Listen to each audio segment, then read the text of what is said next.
Welcome back to Sacramento Smooth Jazz. Today on our Artist Spotlight of the Week, we're excited to feature the remarkably talented Greg Chambers. Hailing from the San Francisco Bay Area, Greg is not just a gifted saxophonist, but a dedicated music educator with an impressive collection of 5 albums and numerous hit singles charting on the Billboard Jazz Chart.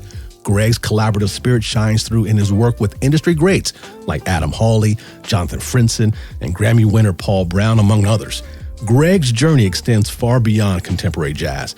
He's a classically trained saxophonist with a Master of Music degree from UCLA, and he's performed with the prestigious ensembles like the New World Symphony and under the baton of renowned conductors such as Leonard Slatkin. Currently, Greg shares his passion for music with students in the Morgan Hill Unified School District. So listeners, you're in for a treat today. Stay tuned as we explore the sounds and stories of Greg Chambers right here on Sacramento Smooth Jazz. Greg, welcome to the show. How are you today? I'm wonderful. Thank you for having me on, Michael. I appreciate it. How are you doing? I'm doing great. Thank you. I know you are just really busy. You got new music out. We're going to talk about that. But, you being an educator, I know you are busy with that.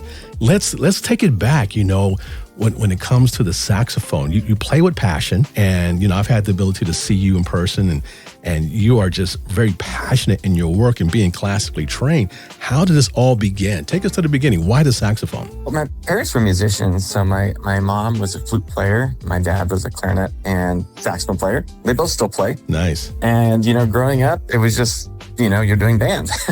So, when I turned 9 and was in the 5th grade, it was just like, okay, what instrument you want to play? And my parents played a bit when I was younger, but they had largely put their instruments away. And then when I started playing the school band, they brought theirs out again. And it was this whole other side of them that I hadn't really seen, growing up.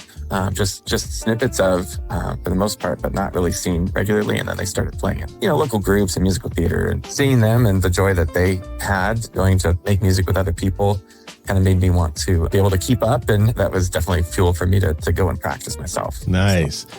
It's always great to have family that's, really pushing for you and excited and thrilled for you as well. It really makes things a lot easier overall. And so now being from the Bay Area, there's a lot of musical talent in the Bay Area from various genres. How do you feel your upbringing in the Bay has influenced your sound? I definitely started to really discover jazz when I got to high school, and there's some great venues like Yoshi's, and the Concord Pavilion used to put on huge concerts, and that was one of the first concerts I went to was there. I know smoothjazz.com had started to put shows on, and I went to go see Boney James when I was a junior in high school, and just there was a lot happening, which was really cool. Again, my parents being musicians, they started playing kind of in local community bands and playing lots of musicals throughout kind of the South Bay. So I definitely got exposed to a lot of different types of music and really started to figure out what I liked, which I was appreciative that there were concerts that existed around me to be able to go check that all out. Being from the Bay Area myself, I definitely remember the Concord Pavilion. In fact, the moment you mentioned it, I'd had these flashbacks. And so I can really understand, the various events happening there that you definitely could be a part of, or perhaps were a part of. So being from the Bay, then you head off to UCLA. Why UCLA? What was that about? We're getting classically trained there. What was the purpose, or say in your mind, what was the enthusiasm to go forward to be classically trained? I felt like I discovered jazz later than a lot of other people my age, other students. Tended to be I had studied in high school with this really great saxophone teacher who taught at San Jose State, Bill Trimble, who passed a few years ago. I think a lot of times we just gravitate to what we're kind of good at. And I knew that I wanted to go to school kind of away from home and just kind of really, and obviously Los Angeles is, just such a hub for recording and all of that. So that was definitely my line of thinking as I kind of was thinking about colleges. But my teacher in college was Doug Masick, and he's amazing. He was, the saxophonist for LA Phil, toured the world with various orchestras, had taught at USC, and just a really, really great West Coast classical saxophone player, and always loved his playing. And, it just seemed like the right fit for me at the time. So again, I kind of felt like I discovered jazz a lot later, but I feel like that classical foundation was really important for me to have. Really being able to push myself to really learn some really intricate and difficult works, and really have a really good concept for sound and what I was going for on the instrument, and just that control. No matter what genre you play, I mean, it's still you're trying to be expressive through your instrument, and I felt like that was a big part of my development as a player.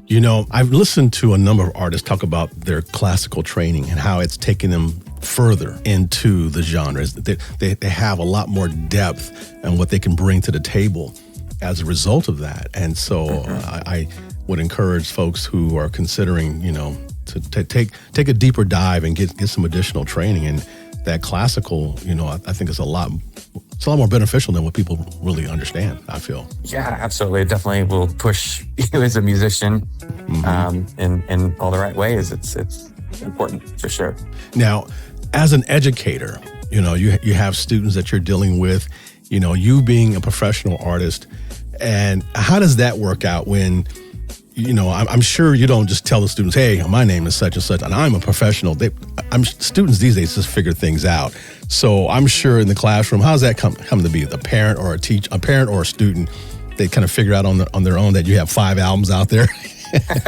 It's funny, the kids are always the first to, so I taught middle school actually for about 8 years. This is my first year only teaching high school, just because of the way the programs have grown. But, as I'm starting kids out, usually it felt like 2.5 months into school, they'd come to me and start showing me their phones.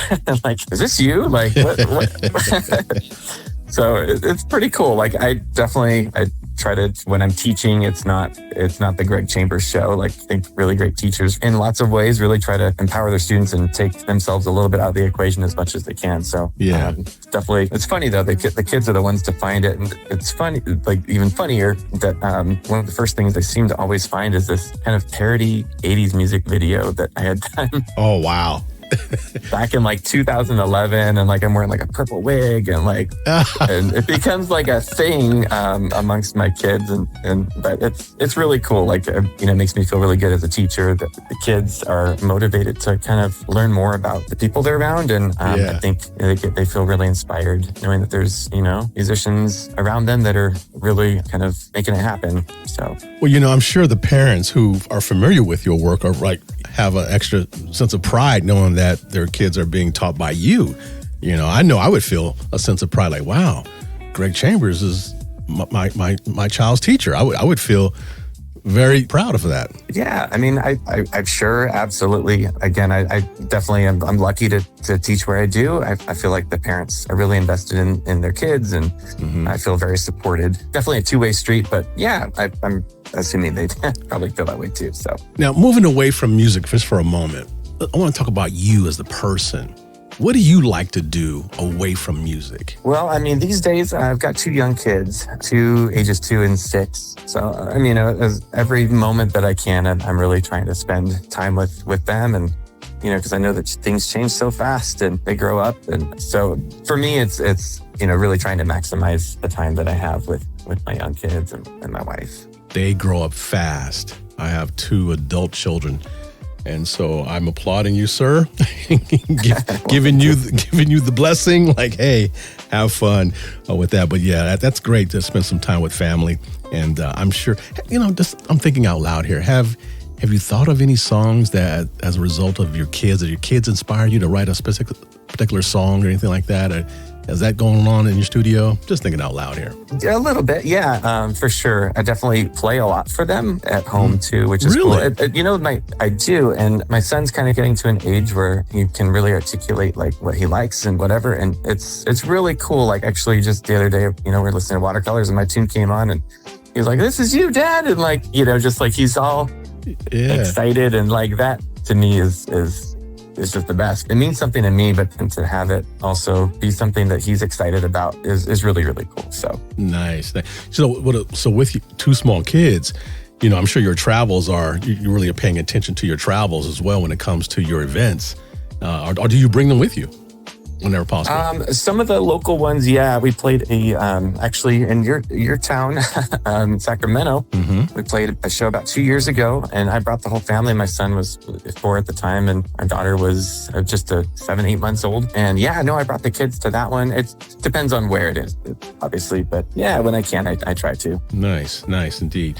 Ladies and gentlemen, we're speaking with Greg Chambers, an amazing saxophonist out of the Bay Area. He's an educator and just classically trained, just a phenomenal musician and human being all the way around. And this is not his first time on Sacramento Smooth Jazz. We had a conversation before here on the show and wanted to bring him back because he has some music we're going to talk about that recently came out that's really good and doing well. And I want to talk to him about that, of course, and let our listeners know what's happening with some of these artists that they hear on the station. So now looking ahead, you have this single that's out right now we want to talk about. Is that a prelude to an album, or are you just kind of throw out a single for right now to kind of tease us? I'm thinking, at least for the time being, I'm just kind of going single by single. But at some point, I think once I have more or less almost an album, if I feel like they kind of work together, some of those might go on that, and then maybe throw a few more that haven't been released yet on there. But we'll see.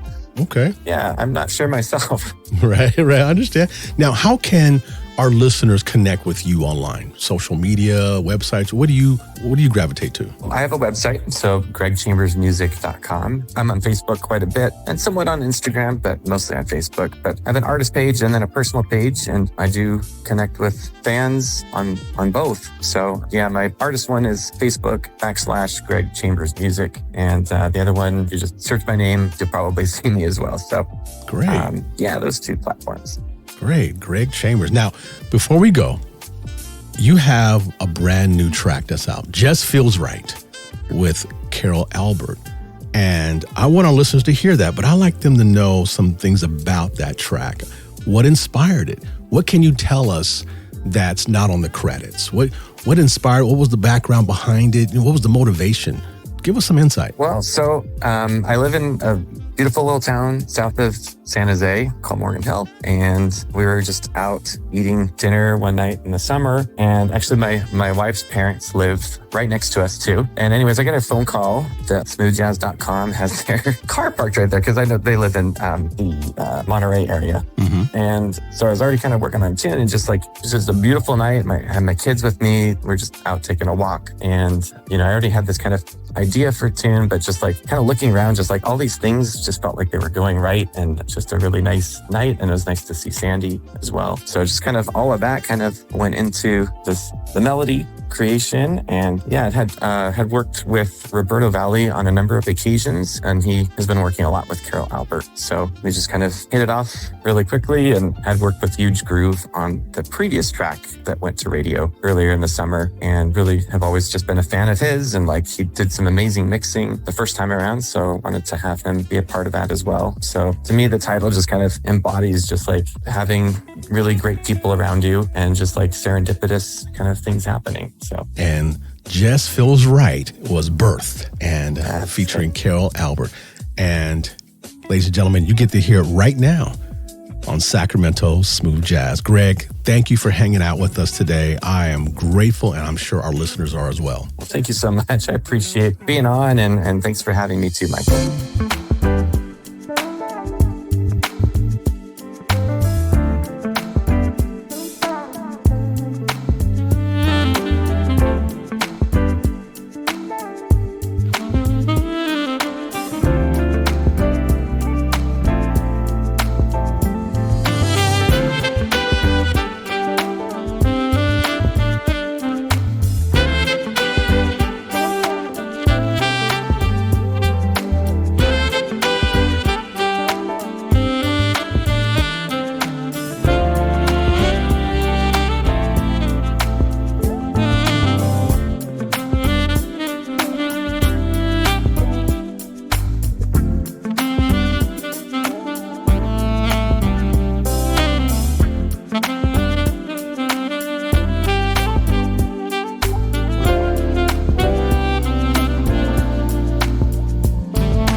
Thanks for listening to Sacramento Smooth Jazz. To continue listening to Smooth Jazz 24/7, follow Sac Smooth Jazz on social media and listen by going to sacsmoothjazz.fm.